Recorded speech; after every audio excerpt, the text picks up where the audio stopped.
Yang ketujuh, berdoa lepas ambil air semayang. Simple.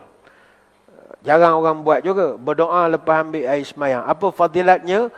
Dapat pegang kunci 8 pintu syurga. Wow, marvelous betul ya. Berdoa lepas wuduk je. Dalam hadis disebutkan, mana-mana orang berwuduk dengan sempurna, kemudian dia berzikir, asyhadu an la ilaha illallah wahdahu la syarikalah wa asyhadu anna Muhammadan abduhu wa rasuluh. Allahumma ja'alni minat tawabin wa ja'alni minal mutatahhirin. Itu yang paling simple sekali lah. Maka akan terbuka baginya 8 pintu syurga. Dia dapat masuk dari pintu mana saja yang dia hendak. Ini hadis riwayat Muslim, Tirmizi, Abu Daud. Jadi kita ambil wuduk, jangan lepas wuduk tu berjalan. Rugilah. Kita cerita hari rugi je malam ni. Baca doa sikit. Kalau tuan-tuan tak sempat catat, nanti rewind balik dalam video yang diorang buat ni. Itu yang ketujuh. Berdoa selepas wuduk. Yang ke-8, melakukan semayang sunat selepas daripada wuduk. Ma min ahadin yatawadda fa yuhsin wudu wa yusalli raka'atain yaqbal bi qalbihi wajhahu alaihima illa wajabat lahul jannah. Mana-mana orang berwuduk, kemudian dia membaguskan wuduknya, dia semayang 2 rakaat. Dalam mana dia semayang 2 rakaat itu dihadapkan hatinya, wajahnya mencari redha Allah, maka wajiblah orang ni masuk surga. Hadis riwayat Muslim, Abu Daud, Ibnu Majah, Ibnu Khuzaimah. Ada satu riwayat yang menarik, ini bagi semangat ke kita ya. Abu Hurairah radhiyallahu anhu cerita, satu hari Nabi panggil Bilal bin Rabah. Ya Bilal, hadithni bi arja amalin amiltahu fil Islam. Fa inni sami'tu daffun na'laika baina yadayya fil jannah. Nabi panggil Bilal pagi-pagi. Bilal, kau baik cerita, apa amal kau yang kau tak tunjuk pada orang? Kau ni mesti ada amal sesuatu ni selepas kau masuk Islam yang istimewa. Bilal kata, amalan apa ya Rasul? Aku diperlihatkan surga. Dan masa di surga itu, aku dengar tapak kaki kau dalam surga. Maknanya kau duduk depan aku. Aku pula belakang. Kau dulu masuk. Jawab Bilal, ma amiltu amalan arja indi anni lam atatahhar tahuran fi sa'atin laili aw naharin illa sallaitu bidzalika at-tuhur ma kutiba li an usalli. Tak ada ya Rasul, cuma saya konsisten. Tidak adalah amalan yang banyak, melainkan saya selalu berwuduk. Dan setiap kali saya berwuduk, sama ada waktu siang ke waktu malam, bila-bila lah. Asal saya wuduk je, saya semayang. Asal saya wuduk, saya semayang. Semayanglah sunat apa-apa. Semayang sunat wuduk ke, sunat tahiyat masjid ke, semayang taubat ke. Saya mesti iring wuduk dengan semayang. Oh, rupa tu je amalan dia. Dalam hadis lain, kata Jabir bin Abdullah, ra'aituni dakhaltul jannah. Faiza ana bi Rumaysa imra'atun Abi Talha wa sami'tu khashafatan faqultu man hadha faqala hadha Bilal. Aku melihat surga, kata Nabi, dan aku ternampak dalam surga tu ada seorang wanita nama Ar-Rumaysa. Rumaysa ni isteri kepada Abu Talha. Ni panjang ceritalah kenapa dia duduk dalam surga. Nanti ni semangat pada ibu-ibu lain tahun lah cerita. Jadi ringkasnya Nabi kata, aku mendengar bunyi tapak kaki. Aku tanya malaikat, tapak kaki siapa kuat sangat tu? Jawab malaikat, itu kaki Bilal bin Rabah. Hadis Bukhari. Jadi, mungkin tuan-tuan pula heran. Takkan Bilal masuk surga dulu berbanding dengan Nabi? Kita jelaskan begini. Bilal ni, memang dia masuk surga dulu. Tapi dia ni umpama driver bawa bos. Kalau kita tengok driver bawa bos kan, masuk kawasan perumahan, masuk pintu pagar ke masuk pintu gerbang, memanglah driver masuk dulu. Bos sebab duduk belakang.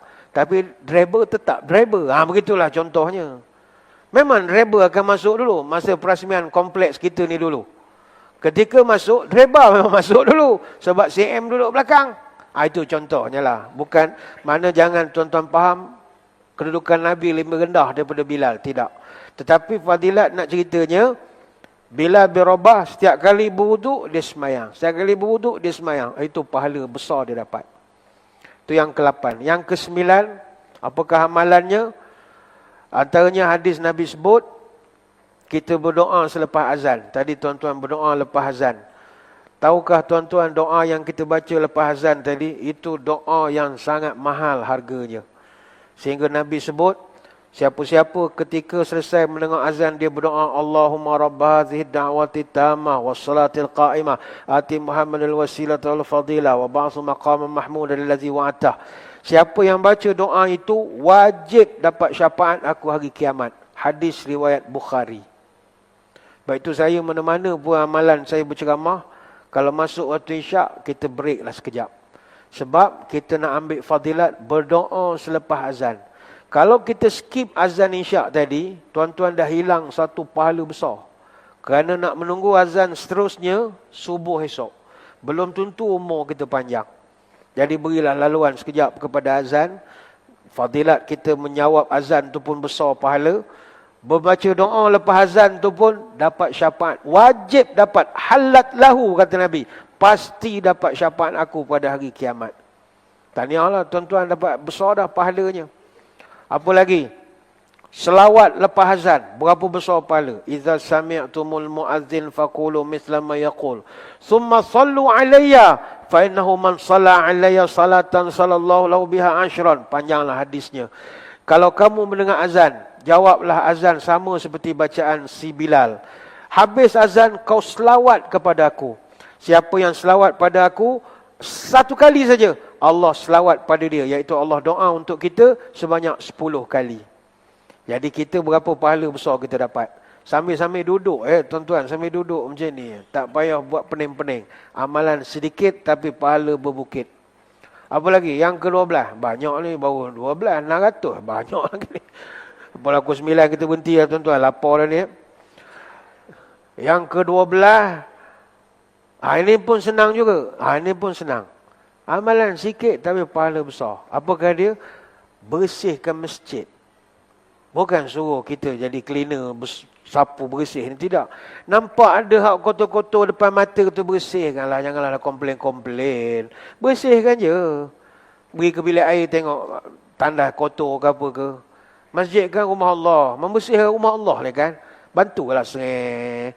Ini kotor sikit komplain. Kotor sikit komplain. Sian orang masjid. Saya dulu masa jadi KPP, pengurusan masjid di Jabatan Agama. Antara penyebab orang malas nak urus masjid ni, nak menjaga tandas masjid lah. Sebab tandas masjid ni tuan-tuan penat. Orang atau masyarakat, dia menilai masjid ni pada tandas. Dia tak nilai yang dalam ni. Yang kita buat program kapet tebal, wangi, aircon, dia tak peduli. Dia nilai tandas. Bila dia pergi tandas, tengoklah tandas masjid gini. Dia komplain sampai sispa. Siam jabat agama kena panggil HUK. Komplain dalam sispa apa benda lah kau orang ni. Dia komplain tandas. Sampai orang masjid adalah, ada satu masjid tu, kita nak buat projek masjid baru. Bincanglah jawatan kuasa pembinaan masjid. Dia boleh request, boleh tak plan JKR ni, kami tak nak ada tandas. Buat masjid je. tak nak sakit kepala. Tak boleh lah. Dia spek JKR, dia kena ada tandas. Dia tak nak ada tandas. Tak boleh, kena buat tandas.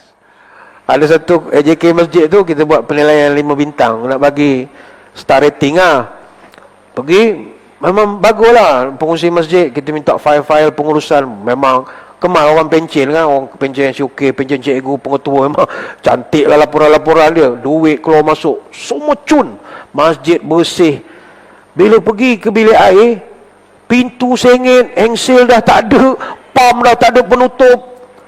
Paip tak balik, pusing-pusing tak keluar air. Kita heran. Kenapa masjid jaga elok, tandas tak elok? Kami tanya pada JK tu. Minta maaf Tuan Haji nak tanya.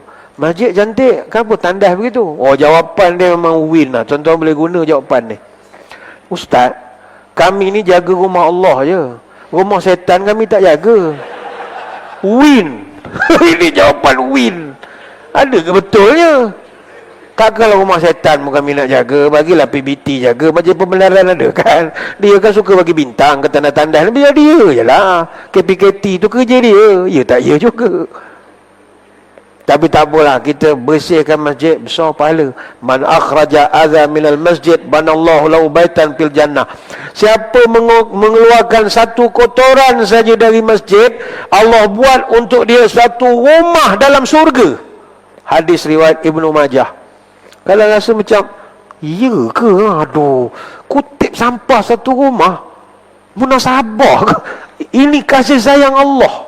Sebab kita bersihkan rumah dia. Bersihkan, bantu bersihkan. Lepas itu kalau masjid yang orang selalu puji di Pahang tu, Masjid Temerloh Jaya kan. Orang masjid dia subuh sampai ke dinding belakang.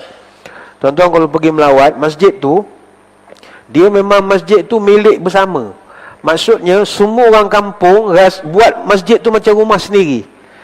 Macam orang-orang di kampung tu, pagi-pagi dia pergi ke masjid, dia membersih masjid. Dia buat macam rumah dia. Dia mop lantai, cuci longkang, tak perlu ada cleaner pun.